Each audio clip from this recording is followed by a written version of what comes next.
Outside marbles. Start streaming. I Where did lose did that this marble. go? This cake's pretty good, by the way. Oh, thank you for complimenting. I'll pass it along to the chef. So usually cake has like chocolate, isn't it?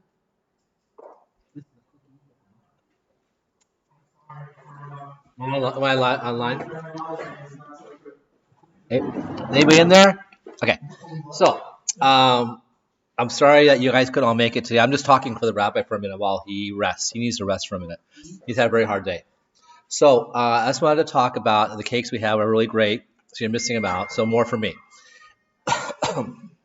The rabbi sent out a text. Wait, so you just went online just now? Oh, okay. So rabbi sent out a text today talking about the two rabbis, and one rabbi told the other rabbi, you have to eat on Yom Kippur. I just want to tell you that happens sometimes. A lot of times, you have the big macher rabbi who tells a smaller macher rabbi what to do. In this case, he told him what to do for one reason only. The reason he says is because he's a big macher, he can tell the small macher what to do. You have to eat on Yom Kippur. But also, they had an argument. You know, we have two rabbis together. You have three opinions. This large rabbi told him, it wasn't large, fat, but he's just a big rabbi. He had a bigger, longer beard. He told the other guy, don't eat. No, you have to eat on Yom Kippur. They're having an argument about when Yom Kippur started. And so the bigger rabbi won the argument. So the smaller rabbi ate on Yom Kippur. But it really wasn't Yom Kippur because the older rabbi won the argument. And it was the next day. So that's why he ate on Yom Kippur. Because you really can't eat on Yom Kippur. Right, Rabbi? You get cupcakes. Yeah. So you got it? So that's why I was trying to answer the question that the rabbi sent, and that is about Yom Kippur. Why did this guy eat on Yom Kippur? Because the other rabbi told him to do it, because they're having an argument about when Yom Kippur fell, or what date it fell on. Really? Thank you. How about I look now? Look better? How about now? Okay, that's better. Okay, what else do I say? Okay, everybody, I'm leaving. Not forever, but I'm leaving on the 28th. I'm gonna miss you all, so you won't have me to see every week anymore. I'll be thinking about you in TV land. Okay, and the rabbi will take my place in 10 seconds. 1, 2. Did I do a good job? Oh, 10, 9, 8. Oh, 4, 3, 2, 1, 0. Do you know actually a 0 is a number? Well, I was telling the teacher who taught my kids last year math that 0 is actually an even number because she taught them it wasn't neither even nor odd. But I told them it was even. Even.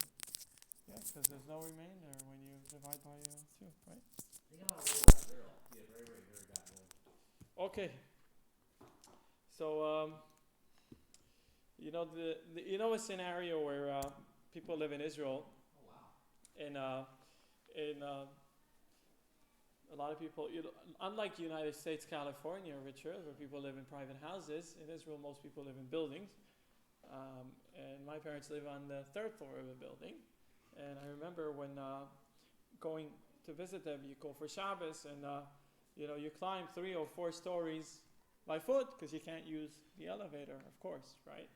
And one time was a very hot Shabbos. In Israel in the summer it gets really hot, and you have to climb 3 or 4 stories. In Israel, by the way, it's not like Taiwan where the first floor is the ground floor. So when someone lives on the 4th floor, it's like living on the 5th floor in Taiwan, right? Because you have to start counting only. How does it go in America? Also the same. You have. First floor is ground floor in America. Oh, really? I didn't know it started in America. I thought everything here is adapted from Japan. I figured that was the way it's in Japan.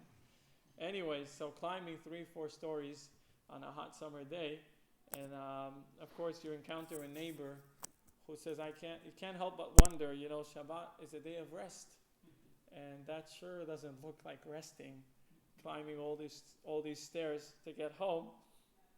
Why wouldn't you use the elevator, right? That makes a lot more sense for a day of rest. That sounds like a restful experience, hitting a button and getting to where you need to go instead of climbing all these stairs. So obviously it is an interesting question, and it's a key to other questions. Why are we not allowed to barbecue on Shabbos? Why can't we go to the swimming pool on Shabbos? Why can't we go to the park on Shabbos and enjoy an afternoon. We could enjoy an afternoon in the park technically, but you could use the swing if you want. Why can't you swim on Shabbos? Why can't you listen to music on Shabbos? Why can't you drive an air-conditioned car on Shabbos? Listen to music. We have a giggle when we listen to music. I think you'll listen to music. But a swing, though, because you usually push a swing. You could use a swing on Shabbos. It doesn't validate any. There's no prohibition using a swing. But you can't swim. It's exercise. You can't swim and exercise. No, you can't swim. Close the door. I haven't talked to Rabbi. I haven't talked to him about that stuff. Yeah. I'm like, God, very strict this Judaism. Right. Okay. So, right. Why won't you take the elevator? Isn't Shabbat supposed to be a day of rest? So this weekly portion is called Emor, and it has another name. It's called Parsha Emor, which is the portion of festivals. It's one of several portions in the Torah where there's mentioning of all the festivals, all the Jewish festivals, in one chapter. It's usually read on Chol HaMoed, also on Sukkot and on Passover. And in the midst of mentioning all the festivals, there is a clear mention of Shabbat. And today we'll try to stand on that point and say why is Shabbat mentioned in the middle of all the festivals? So first, what we said, why is everything prohibited? Isn't it enough that we don't go to work, right? Not just abstaining from work is basically the big deal of Shabbat, but why is everything, seemingly everything, is prohibited? You can't do this and you can't do that, and you're not supposed to do this and you're not allowed to do that. So what makes this such a restful day? So let's talk a little bit about the festivals. So we have from Passover, Pesach, the days of Yomer that are also mentioned in our weekly portion. Then Shavuot, Rosh Hashanah is mentioned, Yom Kippur, and Sukkot. All of the above are mentioned in the weekly portion. Several of the sources, several of the laws that are discussing each holiday are learned from our weekly portion. And let's look at the quote. Here's what Tractate Megillah says. The sages taught in the right on the first day of Passover, the congregation reads the portion of the festivals. This is the reference to our weekly portion. And this is what it says. And the Lord spoke to Moses, saying, speak to the children of Israel, say to them, the Lord's appointed holy days you shall designate as holy occasion. These are my appointed holy days. For 6 days work may be performed, but on the seventh day it is a complete rest day, a holy occasion. You shall not perform any work. It is a Shabbat to the Lord in all your dwelling places. Hi, Demery. These are the Lord of holy day, appointed holy days, holy occasions, which you shall designate in their appointed time. In their first month, on the 14th of the month, the afternoon, you shall sacrifice the Passover offering to the Lord, yada, yada, yada. It continues on. So in the midst of mentioning the holidays,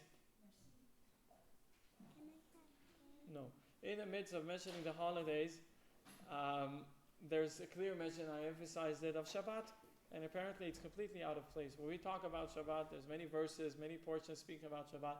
Why? As the verse is about to extend, to elaborate over the holidays, we have a mentioning for 6 days work may be performed. On the seventh day, it is a complete rest day, the day of Shabbat. So let's look a little bit about the Jewish calendar. In order to have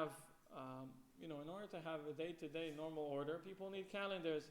If we want to meet each other at a certain time, at a certain day, it's very improbable to say, I'll see you in 212 days.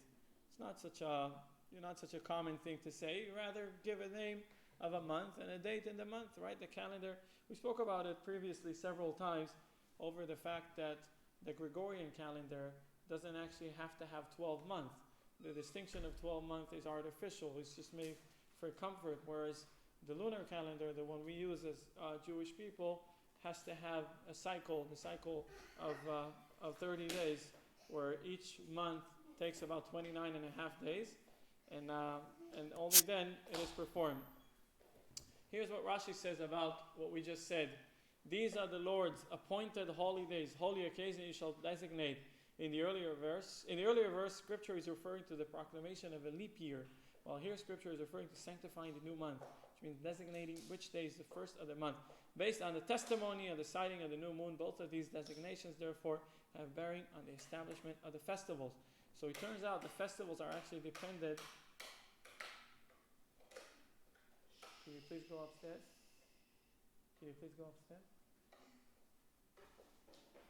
Thank you. So the festivals are actually set by the Jewish court, the Supreme Court in this world below, whereas Shabbat, the day of Shabbos, is set by God. The seventh day has to be always the Shabbos. The festival is interchangeable. We are not sure when is the exact day of the month, of the new moon, and therefore this is given to discussion, right? As you point out, even if we knew the new moon, because in the intercalation of the month, we do not know, unless the court says, which month is that. Correct? Well, we have a clue over what month because there is an order of months. You mean, oh, in the Gregorian calendar, right? Yeah, absolutely. Yeah, there is no mentioning of. As I said, it's not my words. It's obviously well-known information that the Gregorian calendar. The court decides if 1 year will have an extra dar or not. Correct. So unless the court says, we do not know if it's Nisan or the second Adar. Correct. They Correct. also tell you whether the month has 29 or 30 days. Right. That's also true. That's more a daily occasion. Mm-hmm. Even though we know when it's supposed to be, the court tells you when it is. And they might miss it. So like we were just saying, well, we know we count 29 days for the beginning of the month, and then the 30th day is a doubt of whether is it the 30th day of the current month or is it the first day of the coming month. Some months are 29. Basically, the cycle takes about 29.5 days to finish from beginning to end, and during that time we could see our vision of the moon. It sees the moon as a changing object. Obviously, it doesn't change; it's the same size all the time. It's just the angle of where we're looking and the angle of the sun that we could see different shapes between a crescent and a full-size moon to the next time where, of course, it becomes smaller. Waxing and waning. Waxing and waning. okay. The physicist here, so I think I'm right. You- Waxing and Okay. I know whining, but that's it. waning too. I do it all the time. So here's what the Midrash says about the ability to set up when the holidays will be. So much so that God says, I don't know when the holiday is. I need to go check what the people are saying in this world, because in order for the holiday to be valid, it has to be determined what day of the month is it, right? It has to be determined, like you said, whether we add a month or whether we add a day to the month, whether what day is it the holiday occurs on. Here's what the Midrash Tanchuma says. What is it like? Like a king who had a watch. When his son, the prince, grew, although the king said, until now the watch was in my hand, from now on it is given to you. So to God Almighty was sanctifying the month and leaping the years. When Israel stood and received the Torah, he told them, from now on it is given to you, as it is said, which you shall designate in their appointed time. So the Midrash brings a parable. The king had a watch. Obviously, this wasn't something that was very common in those days. A special watch, just a watch. They had sundials, I guess. That was not so easy to be portable. I don't know if they have sundials that are portable. It doesn't make much sense, does it? over that. So he had a watch, and he says, I'm giving it to my son. And the king, God Almighty, said, until now it was in my hand, now it's in your hand, and you are the ones entitled to determine when will be the holiday, how many days will the month have, how many months will the year have, which, like Richard said in the introduction, leads to arguments. When this is pre-dictated from above, God says, this is it, this is it, this is the way it is. Don't ask any questions because you're not getting any answers. Yeah. Okay, that's one thing. But when God says, I leave it up to you, guess what? You're leaving it to us. Well, we got what to say about it. Like you have what to say and I have what to say. Yeah, everybody has what to say. And indeed, the story is telling us, the Talmud in Tractate Rosh Hashanah, the Talmud tells us about two witnesses who came to the court to witness on the moon. They said, we've clearly seen the moon. This was the 30th, the eve of the 30th day, which is, of course, is bound to be the first day of the next month, because their testimony was to be accepted. Rabban Gamliel was the head of the Sanhedrin, of the Supreme Court, and he took their witnessing, and he accepted it, and he determined, therefore, tomorrow morning will be the first day of the new month. But another sage that was present, his name was Rabbi Dosa ben Harkinas, doubted the testimony. They looked a little shady to him. And he thought that these people were actually sent by the tzdukim, which we've spoke about briefly on Shabbat, in order to confuse the Jews, in order to confuse the Beit Din. Rabbi Yoshua, who was also a very prominent sage, believed Reb Dosa. And he said, I think you're right. I think these guys are up to no good. I think they're lying. They're saying things which haven't happened. They're saying they saw the moon, but they haven't. And they're just trying to confuse us. And he announced, Rabbi Yoshua announced, that he is nullifying, canceling the new moon. In fact, the next day, which was just announced to be the first day of the next month, is actually not yet. It's the 30th, and only the day after will be the first day. Now the problem was that it wasn't just a month, it was the month of Tishrei. And everybody knows what happens on the first day of Tishrei is Rosh Hashanah. And then 10 days later is Yom Kippur. So this wasn't just what's the Hebrew date. Is it Chet Iyar or Tet Iyar, or is it Gimel Sivan or Dalet Sivan? It had very practical meaning. Before you know it, you have to really start celebrating. Not only celebrating Rosh Hashanah, you have another dinner that's not a big deal. But like Richard was saying, Yom Kippur is coming up. And of course, there was a big argument between Rabbi Yoshua and Rabban Gamliel, or whether or not these witnesses were right or wrong. And the Talmud enlists all kinds of different arguments that were used. But Rabbi Gamliel decided to utilize his authority, which he haven't been practicing all along. And he said that he makes a decree, he puts out a decree that Rabbi Yoshua would have to come with his stick and with his vest and on the day which he claims to be Yom Kippur, which we say is actually not Yom Kippur. Remember, Rabbi Gamliel would be celebrating Yom Kippur, for instance, on Monday, whereas Rabbi Yoshua said, no, they were wrong. It will be on Tuesday. So Rabbi Gamliel made Yom Kippur on Monday and forced Rabbi Yoshua to come on Tuesday to visit him. And probably they were sitting to have some lunch or something or whatever. Anyway, he forced him to come because he had to practice authority to... What? You think I can't do that? Yeah, no. I didn't. Can I ask you a question? Yes. Okay. Two questions. One is that one's kind of serious, one's kind of so serious. So the Bet Din, how big is the Bet Din on this? We're talking about is this rabbi is one rabbi? Is that No, normally a Beit Din is either 23 or 70. Depends 70? on but I don't think you need 70 to do Kiddush HaChodesh. Yeah, probably it was the 3, or maybe it is. Let me check. What? It did 3. It was 3. 70 is only required for a big deal. I think for Yibul, for Leap, I think it's maybe more than 3. Anyway, let's just say it was 3 with the 3. So Rabbi Gamliel was the big. This was in Sanhedrin. Oh, this was in the Sanhedrin. This story, right? Ben's right. This story happened in the Supreme Court. This happened in the Supreme Court. About shortly after the destruction of the temple. Okay, like second part. Second part. Mm-hmm. Okay, second question is,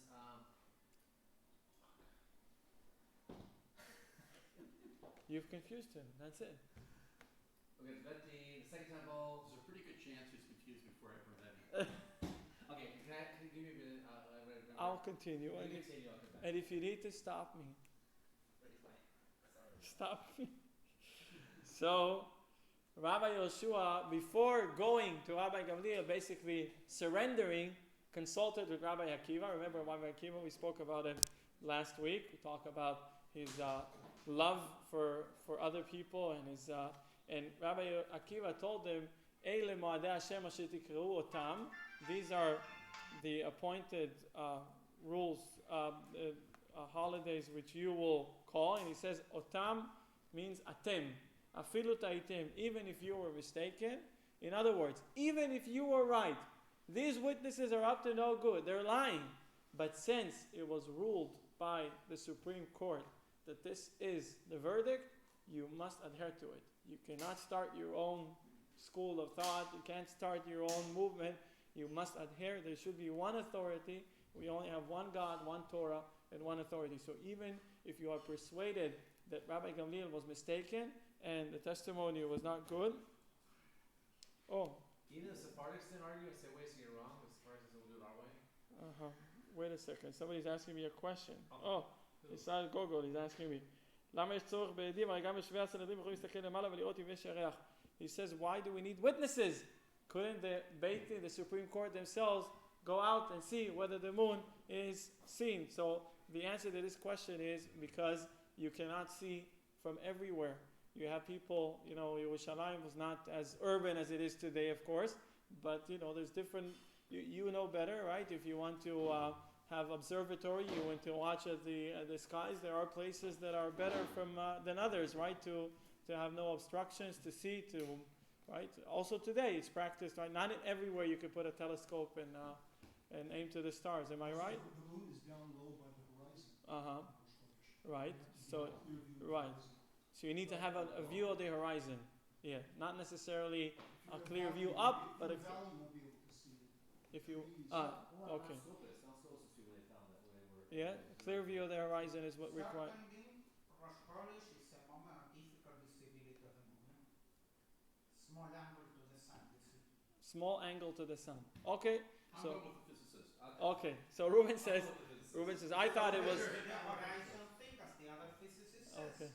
Because when you have a chance to see it at all, when the sun might have gone a little below the horizon and the moon might be still a little up. Here's my question. So you need to be in a specific position. In other words, if you're not in that position, you won't be able to view. Correct? It will be very difficult. And what Very if it's cloudy and somebody gets to look between the clouds and somebody else doesn't? Yeah.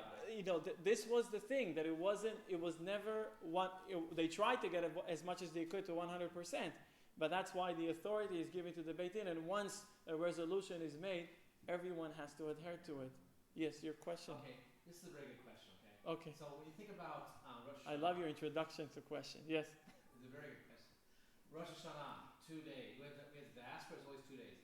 So all these holidays we have, Yom Tov, we always have 2 days.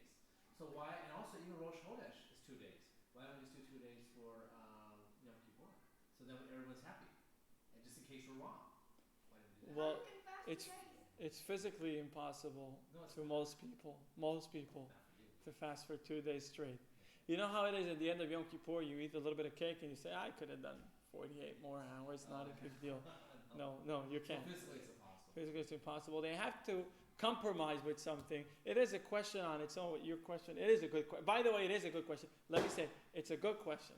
Okay. Impressive that we do that one day Yom Kippur, Rosh Chodesh. and still 2 days for Sukkot. Correct. And as if in Sukkot we forget the in-between, right? Because obviously if the first day of Rosh Hashanah is the first day, the Yom Kippur is in the right day. But if the second day is actually the right day, Yom Kippur is being missed, where we just fast on the day before and not on the day where Yom Kippur was supposed to be. And on Sukkot, Simchat Torah, and the rest of the holidays, we align the same way. We're 2 days. So I guess it was an exception kind of. He must have had a big dogfight there, I'm sure. Oh, yeah, they have- Beards, They wouldn't throw chairs at each other, but they had arguments. Not fight, arguments. Loud voice or low voice? Probably they could have raised their voices as well. But people raise their voices when they don't have, when their self-esteem is very low and they don't know what they're talking about, so they're usually screaming, right? When people are very confident in what they say, they usually don't need to raise their voice, right? Right, Mendy? I never raise my voice on you. Use a few words too. You don't use a whole lot of words. Use a few words. Yeah. Well, look at them when I read it. There is no. Stop screaming. You're not reading. Okay. So he say was סיננתי אותך, אבל אין לך בשיעור. He's a very good Greek guy. Wait, who is Kyle there? First Greek? He said, I'm not answering. Kyle's the one answering. There is another issue with inviting witnesses. The issue about the rules of delay. Uh-huh. There are some days where the court wants not to declare the Yom. There's some days where the court wants to. And there are days when doesn't want to declare the Yom. Declare what? Say that in those days, they will simply close doors and not let the witnesses go. You mean over the time where the holidays would be not coincided with a Friday? Okay, so Lo Adu Rosh came out after that, when calendars were set up. The rules in the Talmud say that even if, no, I don't think it's accurate what you said. Even if the witnesses would come and say that, look,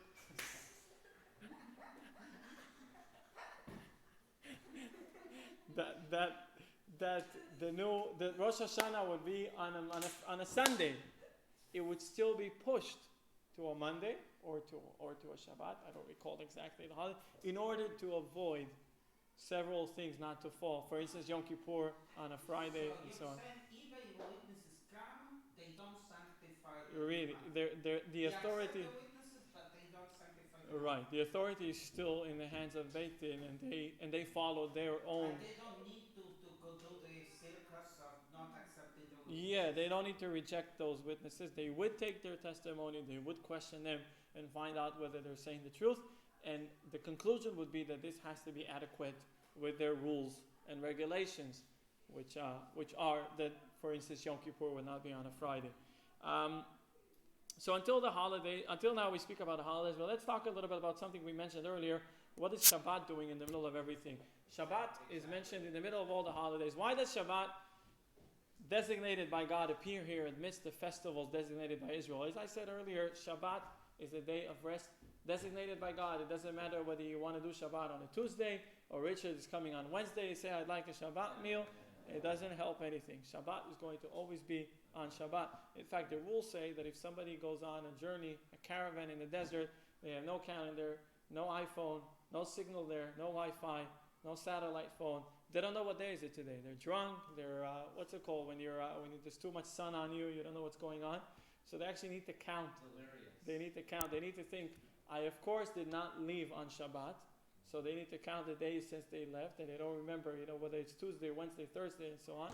And they have to count. And every seventh day, they will do a Shabbat. But each one of the other days, they know it might be Shabbat.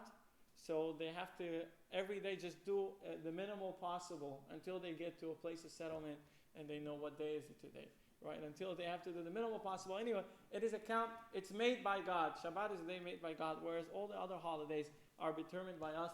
And that leads Rashi to ask, why is Shabbat mentioned in the middle of the holidays? Yes? You're saying that Shabbat supersedes everything else. Yes. What happens?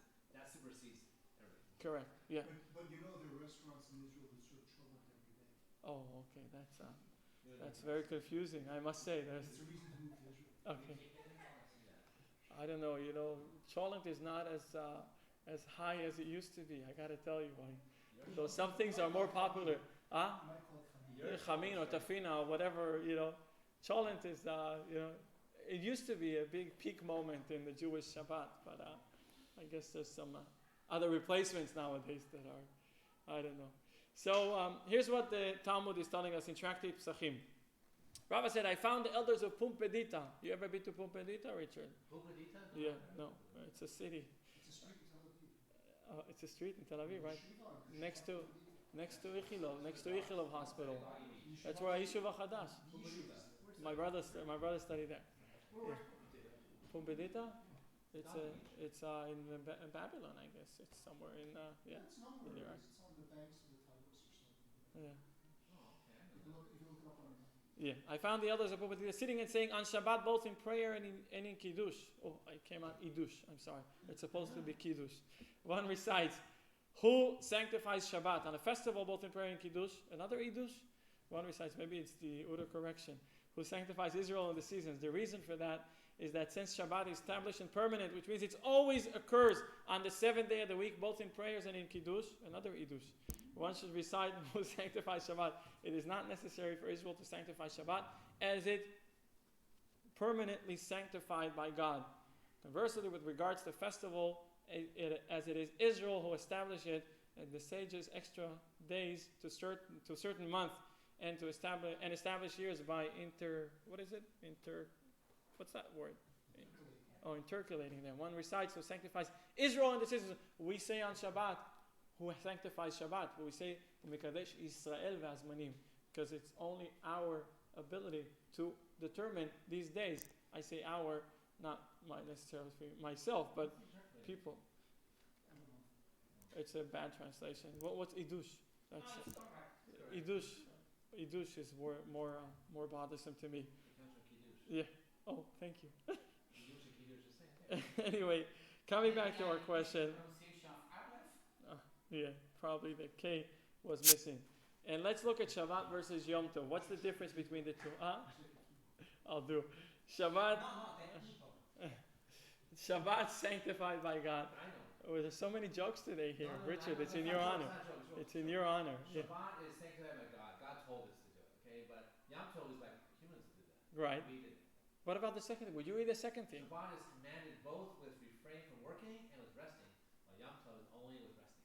You could also work on Yom Tov. You could cook for 200 people. You carry luggage. You could carry luggage. You transfer fire. You could transfer fire. You could piggyback. You can give a small piggyback ride. No swimming too, right? No swimming. No. Okay, it's not piggyback.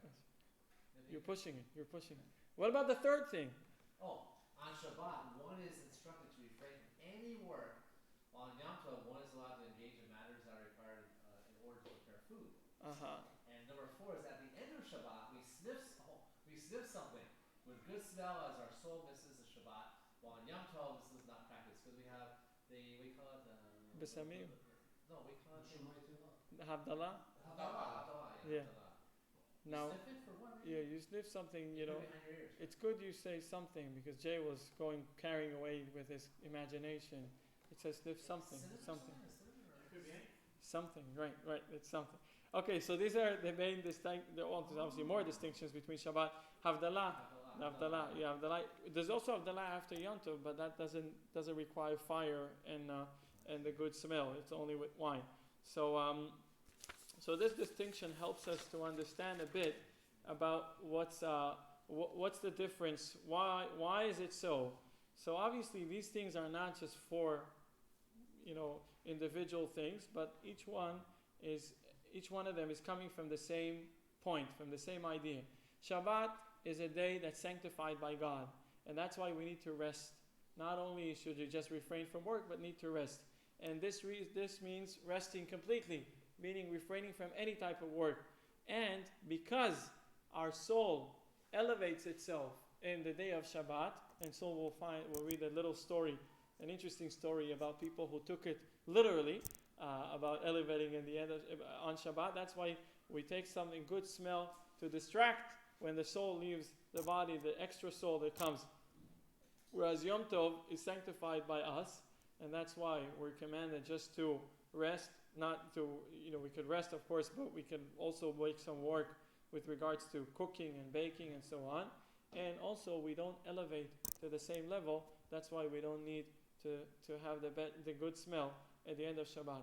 So what are we trying to say here? What is the destination? We have Yom Tov, we understand it's a great deal. We started, Jay, with a good question saying, Shabbat is day of rest, so why can't I drive in my air-conditioned car? Why can't I use an elevator if I live on the 4th floor? Why? Don't ruin my class. Do you use the Shabbat elevator or no? You could use Shabbat elevators. I won't use Shabbat elevator. You won't. No. What's the question? Shabbat elevator. In Israel, it's also in America, by the way. It's a patent in Shabbat. It's an elevator that stops in each floor. Several hotels in Israel have it, major hotels, and many hotels I think in Israel have it. What about an escalator? An escalator, so there's, with all the energy saving around the world, it becomes more complicated. It used to be escalator running on its own. It's just at the same speed, at the same pace, and using the same energy.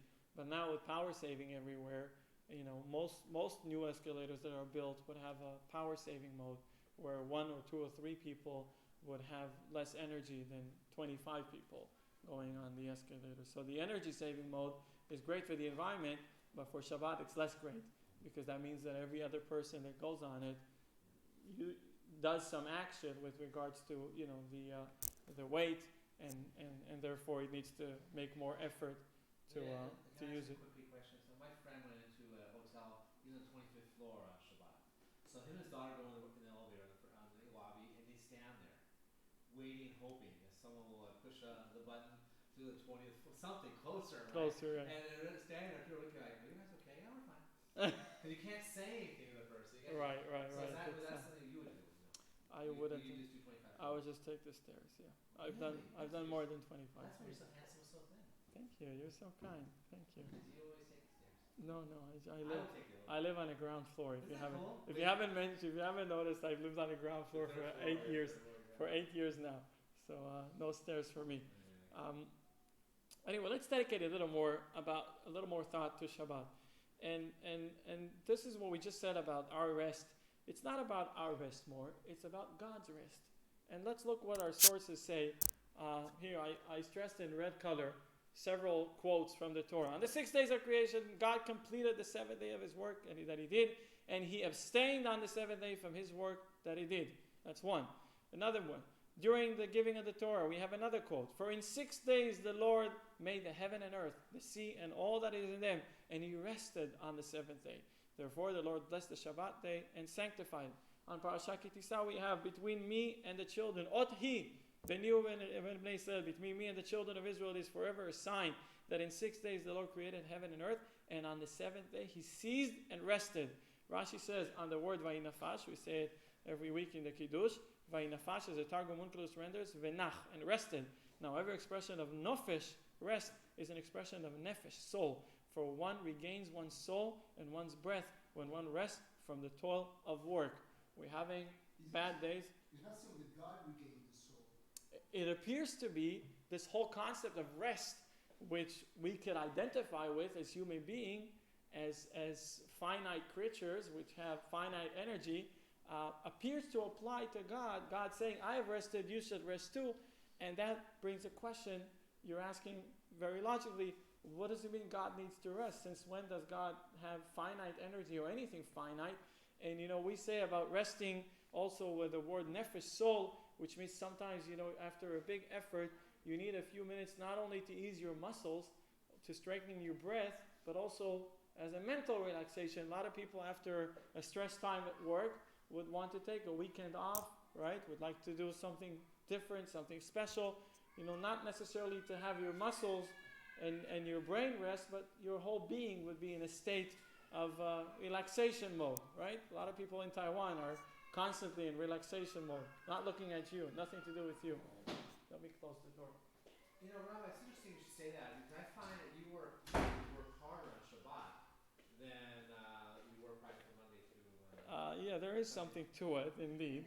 Really, you also... Yeah, but that's not real work. That's not real You're work. not creating, basically. Yeah, it's not creating. Are there 3 different words used here for rest? In Hebrew, you mean? Vayanach, Vayishbot, and Shabbat Vayinafash, yeah. 3 different words, right? In English, it's try to render the translation as possible. So what is it? Or even Shabbat. Right, Shabbat, and he rested. Shabbat Vayinafash, right? It is the word Shabbat. Rashi says the question, he about whom it is written, he neither tires nor wearies, and whose every act is performed by speech alone without physical effort, dictated rest in reference to himself only, in order to make it understood to the human ear with words that we can understand. So in other ways, we know God doesn't become tired, and his energy is endless and infinite, but he made it so, he put it in such a way that he says, I'm going to rest, and I want you to rest. We, of course, have finite energy. And let's look a little bit about the meaning of what that rest is all about. Because we said many people interpret rest as having a good day, barbecue on the beach. But our concept of rest is staying in synagogue, though air conditioned, most cases.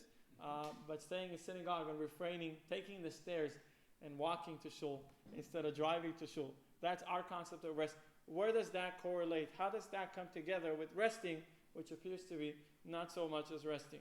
So, I don't know if you know the name Moshe Montefiore. Moshe Montefiore was a very famous Jew. Very famous Jew. I can tell about And he lived most of his life in England. He was born there to a family, a well-respected family. His father-in-law was also very respected from the Cohen family. His brother-in-law was Rothschild. Not Rothstein? Rothschild. You're wrong, Roth. Okay, almost there. So that was a brother-in-law, a brother-in-law of his. Anyway, Montefiore came from a very prominent Spanish Jewish family, Yehudi Sfaradim, and he was in England and he was a broker for stocks, right? And during that time in England, there was a quota, a limit on how many Jews they could be occupied, they can have work at the district of stocks, at the stock market. The number was 12. They could have 12 Jews. and Montefiore was one of those 12.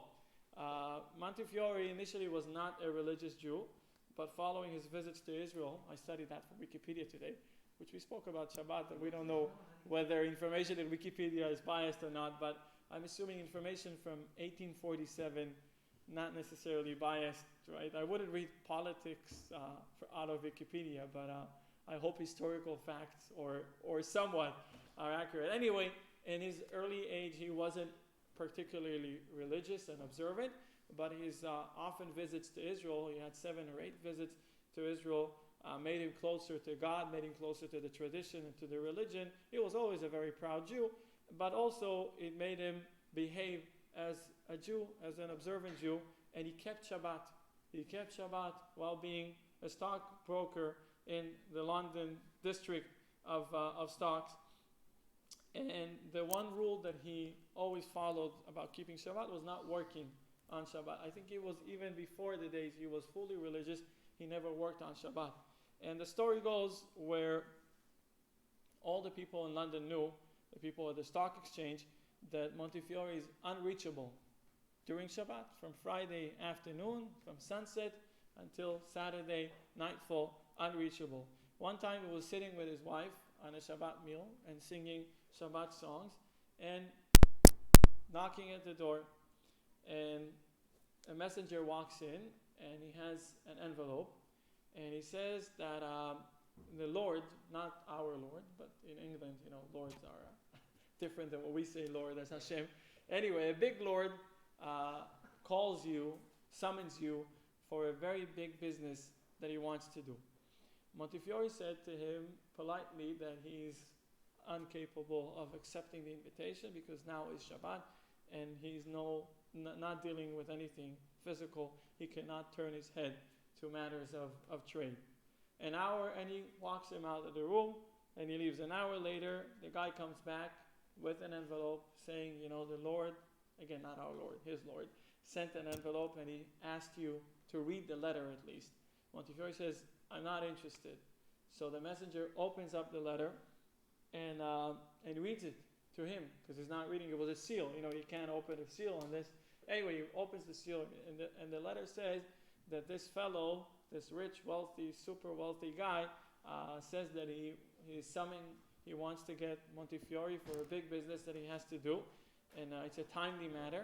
And if he doesn't come, if he doesn't show up, then he will disconnect all ties with him, and he will move all of his businesses to somewhere else, to someone else.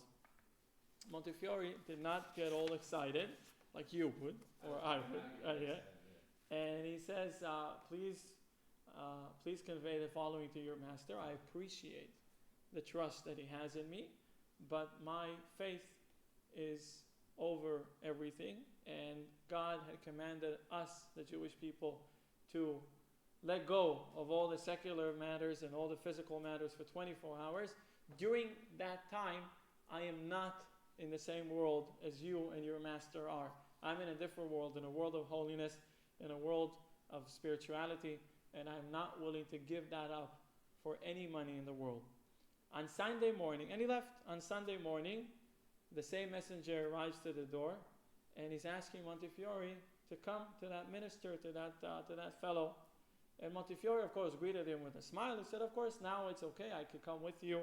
Sunday, I guess Sunday wasn't so enforced in those days, But he comes with him. And surprisingly, that Lord comes out to him and hugs him and kisses him and says, wow, you're amazing. You're so kind. You're so good. And he says, I'll tell you what happened. He says, I know you very well, and I knew you're not going to do anything on Shabbat. But I had a bet with someone else. And that fellow told me how Jews are greedy and how it's all about the money. I was telling him about you, about Mr. Montefiore, who is so faithful and so loyal, and he's got values and he's got principles. And this fellow said, no, you just give him the right amount, he'll give everything out. And we actually made a bet.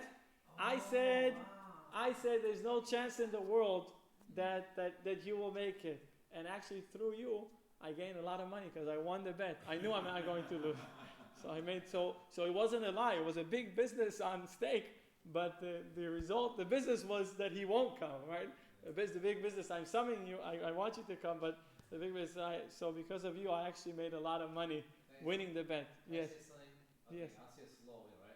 This gentleman, Montefiore, is used by Chabad endlessly. Every day, Chabad uses his name. Because the It's Queen in the asked cemetery. him, Mr. Senor Montefiore, Yeah.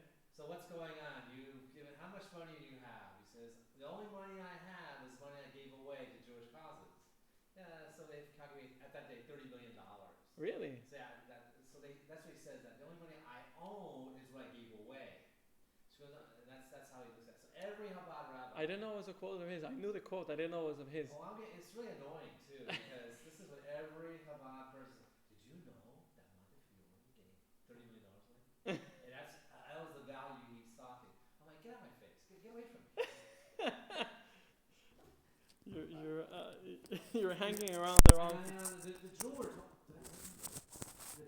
The jeweler said to me, Okay, so do not mention his name to me. okay, I'll tell you why his name is mentioned on most Chabad people. Now you know.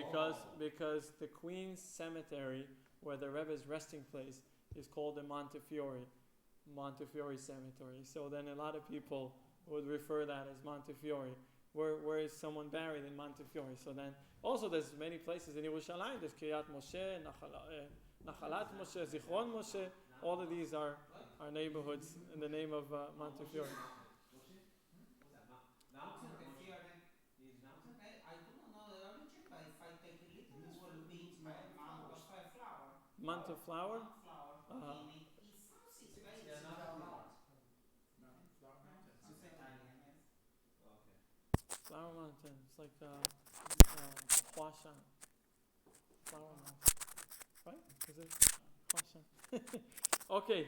So really what happens on, this story, it's a beautiful story. Obviously what we derive from it. Our weekdays, our day-to-day operation, we're obsessed, we're running after everything. And, obviously the trade and then everything we need to eat, everybody needs to put bread on their table. And that makes us into somewhat of servants because we're running after so many things. And we could lose everything, not, lose physically, but lose the way we look like and the way we act because it's all about the money. It's not my saying, by the way. It's a famous saying, not necessarily a Jewish one, but unfortunately a lot of Jews also have that, right, Jay? A lot of Jews will have that saying in their mouth. And during the weekend, when we have Shabbat, is how we could actually pull ourselves out of this material world. On the 6 days a week, we descend into the world in order to refine it. Or, we have good causes, and the reason why we go to work is not only to have another villa and another car, it's also to give charity and to help other people and to do good deeds with our money and support and so on and so forth. It's okay to have a villa and another car, I'm not saying anything, but the reason is because we want to refine the world, we want to elevate the world, but how could you elevate if you're sunk in between, down there? You can't elevate. Comes Shabbat, pulls you out. A day which forces you, and that's something you can't do on your own.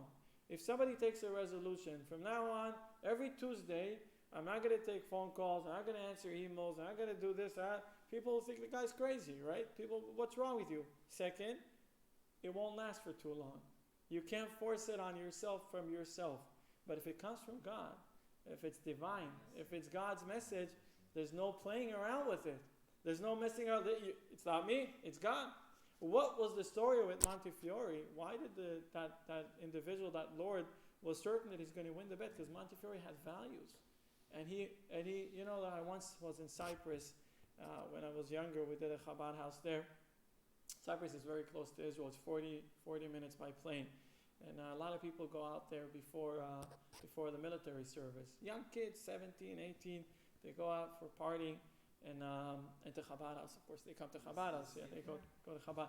So there was once a guy with a T-shirt, an Israeli fellow who doesn't speak a word of English, but he was wearing a beautiful T-shirt. I took a picture of it. I still have that picture. I saw it not too long ago. His T-shirt read, "If you stand for nothing, you'll fall for anything." So I asked him, "Do you know what your T-shirt says?" He says, "No, anything. What do you mean?" I buy. It's very cheap. $20 I pay, it's not problem. You stand for nothing, you'll fall for it. And it's a beautiful message. Granted, it was probably made in China and probably had some, typos. But if you stand for nothing, if you have no values, if you have no spine, if you have nothing that holds you firm, then you're not a reliable person. And I, by the way, use that a lot when Chinese people and Taiwanese people ask me the same question. How come Jewish people are so successful in business? First of all, they're not, okay? They only know the successful ones. I know a lot of Jewish people that are doing businesses and are really bad at it, okay? I mean, really bad at it. Yeah. But still, we got this image where we control Wall Street, control the world economy, control this, control that. We know how to make business like a Jew. All these books that are running here, all these people who are making money over writing nonsense. I think we had once one of these books where somebody gave me a gift of doing business like Jewish people. Some American fellow, Spielberg, Goldberg, whatever, who decided he's going to make money out of nothing, writing a whole bunch of nothing into a book and selling it. So that's how to make business like a Jew. You see? Anyway, I read some of the book, made no sense whatsoever for a Jewish person who knows Judaism a bit more than the average person. But I use that argument a lot where I say Jewish people are committed. And of course there are secular people, of course it's people who don't adhere to the rules and don't follow everything. But on a general note, Jewish people have faith in God and committed. And once you do business with someone who's committed, once you do business with someone who has principles and has values, you are actually in a better state than if someone who just would do everything to get another dollar, another cent, another shortcut, another tax evasion, another this and another that, which your business would never be in a safe mode. So the days of the week is when we are in this world. And Shabbat is a mechanism by God to pull us out of this world. And that can't be done on our own. We can't just decide we're doing it. We have to rely on something much higher, which is God, to pull us out of this world.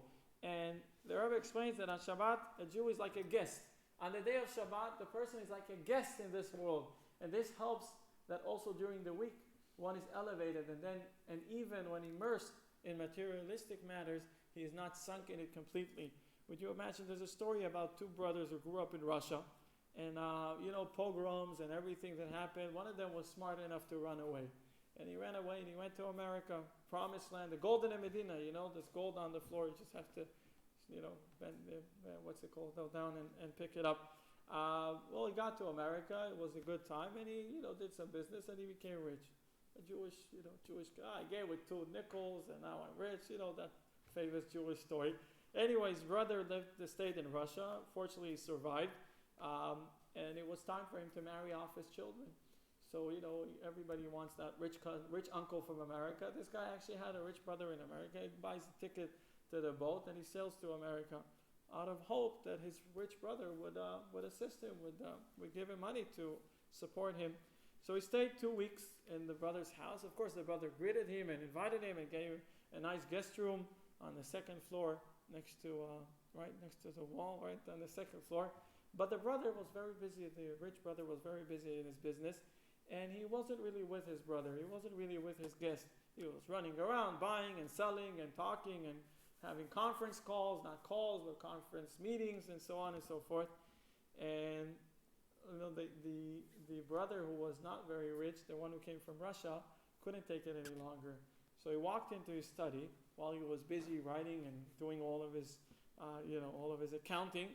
And he says to him something funny. He says, there's one animal that lies inside mud and dirt for all its time. And sometimes it feels pain. What does it feel pain? That it cannot actually put his nose and his mouth inside the dirt. He said, you're so sunk into your business, into your money making, and you're not even paying attention to what I'm telling you. You're not even with me. I came to see you, and I came here, of course I need something from you, but you don't even have time to turn to me. You're so sunk in it. So in other words, it's good to do business and it's great to have money and it's great to have success, but don't lose it over that. Don't lose everything over that. And this could have happened to each one of us if it wasn't for Shabbat. So Shabbat is an opportunity. Instead of looking at Shabbat as a day of limitation, one should look at it as a day of opportunity. It is an opportunity to pull ourselves out of this world. If somebody would say, I can't see you on this and this day, you would say, come on, give me a break. There's a good business. It's for you, it's for me. Everybody will benefit. But if somebody says, I can't see you because it's Shabbat, I'll talk to you tomorrow, I can't do this and that because, so people appreciate that. There's a saying I heard from Jonathan Sachs. He said it many times. He also said it when he came to give a speech at the Kinnis a few years ago. Rabbi Jonathan Sachs, I'm sorry. Dr. Rabbi. Sir Jonathan Sachs. He has a lot of titles. Yeah, he has a lot of titles. He's a well-respected fellow. So he says, yeah. Not Dr. Rabbi Lord. Not the Lord, the other Lord, right? Not the Lord from. Anyway, he says it many times. I heard it from him when he spoke at the conference that Richard and I are going to. He said, non-Jews respect Jews that respect Judaism. Again, non-Jews respect Jews that respect Judaism. That's absolutely true. Absolutely positive. So if somebody respects their religion and their faith, other people respect that. I see that here, by the way. Now somebody would say, okay, Taiwan is not an example because people are nice and they're accommodating and they're friendly and there's courtesy everywhere. But also in other countries, this rule applies. Again, I see it in Taiwan because people are nice and their nature here. But people respect that. If you come and say seriously, with all seriousness, there's some things I can't do and there's some things because I'm religious, because I have a religion, because I have a faith, people respect that. And people were willing to go around it and to find solutions, creative ways. I've said it to students, I've seen it with students here that are going on midterms and so other things. You're in the Taiwanese university and there's midterms and it falls on Passover, on Shavuot, or on a holiday. Now go explain to your professor who's Taiwanese and your other colleagues, other classmates from other countries maybe, what's Passover, what's Shavuot, what's Lag BaOmer, what are you talking about? I've happened to actually send out several letters to people and it always worked like a charm. People use that, this is of the rabbi, this is a Jewish community, there's a Jewish holiday, and Mr. or Miss so-and-so is not able to make the test. Would you please be considerate and find a different time? It always works. People are willing to accept that. When you have your faith, when you have your religion, when you have your tradition, and you stand for it, that people would respect that and take it to consideration. And on Shabbat, we have the ability, and again, this is not in our energy, it's not our power, it's God's power, where we have the ability to actually have a time of rest, a real time of rest. So here's what the miracle of Shabbat, here's what Exodus says. 6 days work may be done, but on the seventh day is a Sabbath or Shabbat of complete rest, holy to the Lord. Rashi, a Shabbat of complete rest, in Hebrew we say Shabbat Shabbaton. In the Torah we say it all the time. Right, Shabbat Shabbaton, right? Right? A reposeful rest, not a casual rest. Casual rest is when you need a few minutes or sometimes to rest. This is a much more serious and sincere rest. And another quote from Exodus, 6 days may you work and perform all your labor. But on the seventh day, it is Shabbat to the Lord your God, Rashi, and perform all your labor. When the Shabbat arrives, it shall seem to you as if all your work is done. You shall not think about work. That's quite a difficult and challenging statement Rashi is asking, God is asking from us. But still, this would secure our complete rest. Shabbat comes in, forget about the business you haven't finished, forget about the email you haven't responded to, forget about the phone call you told someone you're calling them and you didn't call them. It happens to me all the time. Just consider it done. Only after Shabbat you could reopen these things. That is the only way for someone to really feel that they're resting, right? Is this a requirement or is it a promise? You mean what Rashi says? Yeah.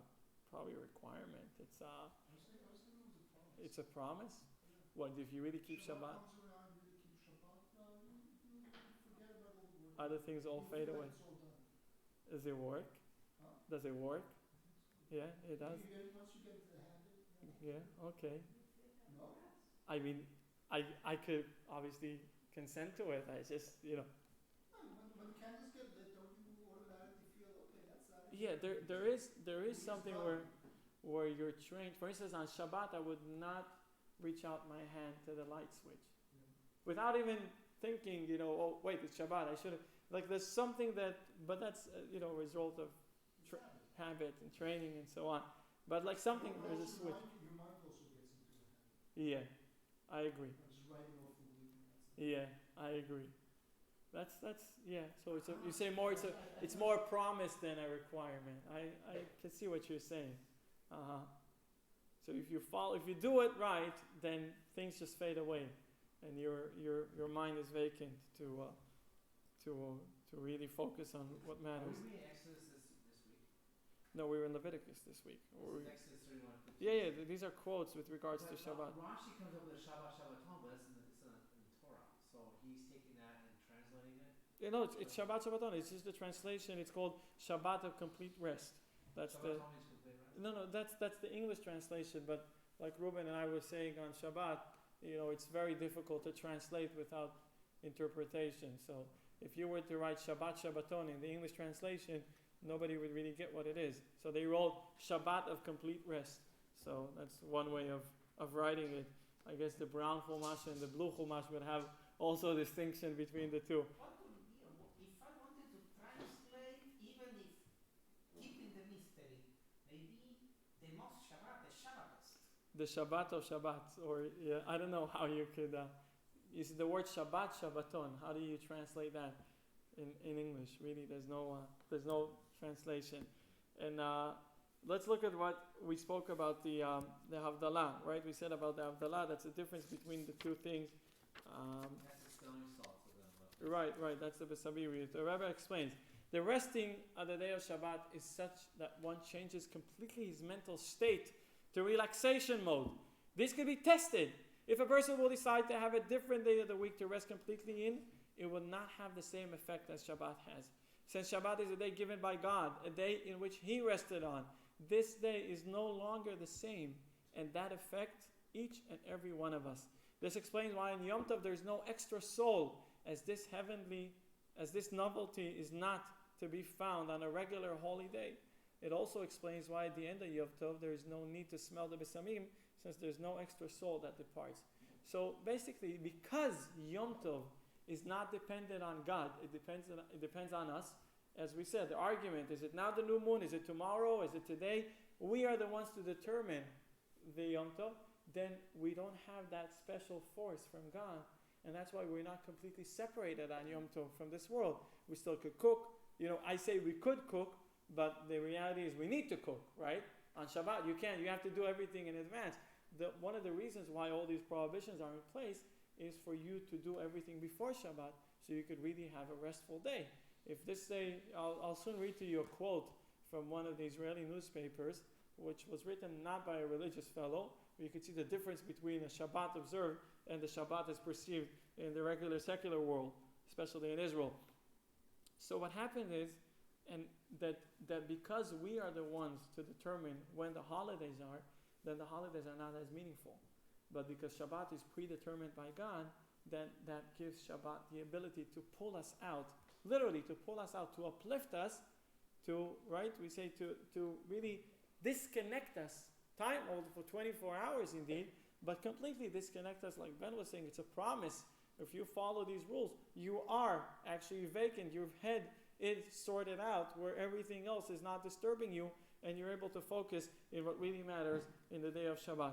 There's the story of the Baal Shem Tov, where he once came to a small city, small shtetl, with his disciples, and he told them he doesn't know what brought him to this place. The Baal Shem Tov used to travel usually. He had the guy on the horses, not the driver, the coachman. So the coachman of the Baal Shem Tov knew that his mission is just to not disturb. On most occasions, they would leave the horses, and the horses would take them where they needed to go without any guidance, instructions. They just knew where to go. That was the Baal Shem Tov way. Anyway, one time he gets to this small place, and it's coming to be Shabbat, and he tells his disciples that he's not sure what brought him to this place, but probably they have to stay here over Shabbat. So they stayed for Shabbat, and it was a regular Shabbat like any other Shabbat. And just on Saturday evening, just before late afternoon, turning to evening, the Baal Shem Tov came from his place where he stayed into the synagogue, and the synagogue was empty. The synagogue was completely empty. And he's waiting. It's the time of Shabbat ends. People usually come to services. Not like here where nobody shows up on Saturday night. In those places, people did show up, but the place was empty. And only quite some time after Shabbat ends, people gathered again and started a prayer. So the Baal Shem Tov said, what's the story? Where is everyone? Where is everybody? And his host told him, he didn't know. He says, he says that one time, the host says, a Magid was the people who used to go around between different shtetls and say words of Torah, words of wisdom. Sometimes they would say also words of reprimanding. But anyway, one of the Magidim came and he told him that on Shabbat, every Jew has another soul, an extra soul that comes into us, and that extra soul is what elevates us over Shabbat. And that extra soul leaves us at the end of Shabbat. That's how he told us. He gathered everyone in synagogue and he was telling about different things. And between the things he mentioned that, he said, you should know that on Shabbat, every Jewish person, a scholar or a learned or an ignorant, doesn't matter. Every Jewish person gets an extra soul, and that extra soul departs from them at the end of Shabbat. And he said, we gathered after that speech, and we started reminding ourselves that, somebody says, when my father passed away, I remember we gathered a minyan. We gathered a quorum of people, a minyan of 10 people, because it says there's a big deal that when a soul departs, it should be in the presence of a minyan. So we figured that if every Saturday night there's a soul that departs from us, we better be together. So we take turns, and every Saturday, just before the time when the day ends, we gather somewhere else and we escort that extra soul, that another soul. We escort it out of songs, out of melodies, out of rejoicement, whatever we can, just to have a minyan together. So we'll sing together. So the Baal Shem Tov said, now I know why I came to this place. If it was simple people who took things as they were, they took things literally, and they heard that the soul departs on the end of Shabbat. So they said, if the soul departs, we better all be together when the soul departs. It will make it much more significant. So really, according to this and what we just explained, this helps us understand slightly better all these prohibitions for Shabbat. The prohibitions for Shabbat is to make us removed from any physical action. Richard was saying creation. What's not allowed on Shabbat is creating things. And all these prohibitions are entitled to remove, the many prohibitions of Shabbat are to separate us from any matter of physical doing. This way we could be certain we have the strength to quit the pursuit for physical things and ascend to a much higher level. You see, God is helping us here. He's not trying to make our life difficult. He doesn't want us to sweat more, and He's not interested in us being upset and not happy and not focused. And so on the contrary, He wants to help us. And you could see that by the way you go to restaurants, you go to places, public places. On a weekday, people are sitting in front of each other. They're on the phones. They're getting a phone call. They're sending a WhatsApp. They can't even get a normal conversation between people. You can't have people talking the way they are. And everybody's distracted. Distractions are all over. You drive your car, and there's big billboards with a new car and a red car and a nice bottle of scotch, and you start thinking about dinner and breakfast, and it's all about the distractions, right? In television, you have things that are running. You can be a split of a second. You watch a movie, and the main actor is wearing a Rolex watch, and Rolex has to pay gazillions of dollars for the watch to feature, and then it comes into your subconsciousness, and you want to buy a Rolex watch. All these things work in the same way. It's all about the distraction. And God says, I'm going to fix you up. There will be no distractions for you. If you want that Shabbat to be meaningful for you, and I want it to be meaningful for you, God says, I'm going to help you. So many people kvetch. What do you mean I can't do this? Why can't I do that? Why shouldn't I do that? And God says, hold it. I'm trying to help you here. I'm trying to make sure that you are focused in what you need to do, that you are aligned, that your soul that was given to you, the extra soul, helps you elevate yourself. So I'm going to help you do that. You can't do that on your own.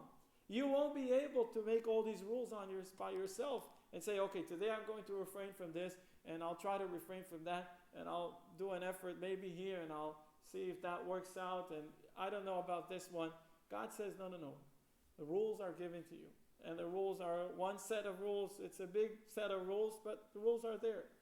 And by the way, this is also a problem where other streams of Judaism are trying to amend and trying to mess with some of the rules and say, okay, yeah, well, you're not supposed to do that, but in our temple, we could do this, or we could do, You're talking about the Tzeduki? No, I'm talking about Reform, Conservative, Reconstructionists, and all the other names they have for themselves, which are nice Jewish people, but unfortunately, their system, their method of mending and messing with the rules had proven not to be a very successful one.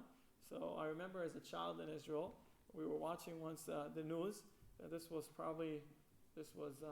in the late 80s, right? I was born 83, late 80s, early 90s, and I'll never forget that. A synagogue in San Francisco. I told you why San Francisco is the capital of craziness of the world. A synagogue, they were featuring it in Israel's news post Yom Kippur, and the news anchor said, we fasted today and whatever, and we hope you have an easy fast. Now let us show you how they do it in America. And that was the time when there was a song, Macarena. You remember the song Macarena, right? They were doing Yom Kippur in this apparently a Reformed temple in San Francisco, and they were singing the Macarena, and there was an open buffet, a bar, and no fasting, and no praying, and no refraining from this or refraining from that. That's the way they do it in America. I remember as a little child who grew up to a religious family, granted not as orthodox as I am today, but still, that came as a complete shock to me. And that, by the way, that's one of the reasons why Reform and conservatives are not successful in Israel. They're not successful because people are traditional. They say if you want to go watch a movie, you go to the movies. You don't go to the synagogue. When you go to the synagogue, it is to pray to God, and you just do what everybody else does. If you want to watch a movie, go to the movie theater. If you want to eat on Yom Kippur, go to a restaurant. If you want to eat bread on Passover, just keep it in your house. Why go to synagogue? Everything that has to do with prayer, connection to God in Israel, by the way, it's a given that it's done the right way, so to speak, right? The right way. But what I'm trying to argue here is once you start messing with the rules, God's rules, then you're losing everything. Because God said, I'm giving it to you to help you. You can't help yourself. And we see that in many, many cases, not regarding religion. In many cases, people who take resolutions and take positive things and projects, and I want to do that. And unfortunately, in many cases, including ourselves, we fail. We don't always stand in the destinations. We don't really reach where we wanted to reach. So God says, I'm going to do that for you. You need to listen to the rules. You need to live by the rules, abide the rules. Make sure you know what you're doing and follow this path. And I promise you, says God, you will be able to disconnect yourself completely from this world for 24 hours. You will be able to live and relive and re-experience heaven on earth. You will be able to really have a spiritual life. And that would empower you for the rest of the week. The other 6 days of the week, you will remember that notion and you will live through it. So also during the 6 days of the week, this will benefit you. So that's basically, there's a part I read from an Israeli newspaper, Israel Hayom, although a right-wing newspaper, but not considered a religious one. This guy named Yair Nitzani. You know Yair Nitzani? Anyways, I don't know him either, but he writes articles. So he writes, it's a Hebrew part, and he writes about Shabbat in Israel for a secular guy. And he says, I dream about Shabbat, and I think about Shabbat as a day of rest, day of not doing anything. And then you think you could rest. He says, after dinner, after clearing the table and washing the dishes, you clear yourself to the sofa, hopefully to get some rest. And then you need to get dressed and take your teens to clubs and to pubs. And if you want to go meet some friends, it's also that on Shabbat morning you want to sleep a little late, but your kids, the normal kids that you have to wake them up every day before 8 o'clock, at 7 o'clock they're already up and they want to go to the country club and they want to go to another, what's it called, chugim, like different, I don't know, piano class and this class and that class, because during the week everybody's busy, so they have time on Shabbat. And he says, and then you pray for rain, you hope rain would come, and then nobody leaves the house. But when nobody leaves the house, your wife remembers that there's some pictures that you have to put on the wall, to affix on the wall, and some other things that you always say that you'll do, but you never do. And he says, the other day I was walking out and I saw a religious family walking out of synagogue in the morning, and I thought, look at this, this is rest. This is rest. He says they're walking, they're talking to each other, they're not distracted, they could focus on what other people say. They don't think, oh, I need to get home because I have this and this to make and another assignment to do, and I'm not going to get an email from my boss on my weekend that there's urgent matters that need to be taken care of, so I'm sorry to bother you on your day of rest. You know why I'm not going to get that email? Because I'm not going to open my mailbox. So the boss could send as many emails as they want, but I'm not going to get those emails because I'm not going to open my mailbox to begin with. And we could see that a lot of business people who come here on Shabbat would say the same thing, appreciating what God has given us, and it really is a gift. Shabbat is a gift. We need to appreciate it, to evaluate, and we could derive from it so much if we just follow what appears to be inconvenient and some discomfort. And I agree, there is a level of discomfort, but what you're willing to sacrifice and what you get back is much higher than what you sacrifice. Questions? No questions. Who said they have a question? Oh, I asked one.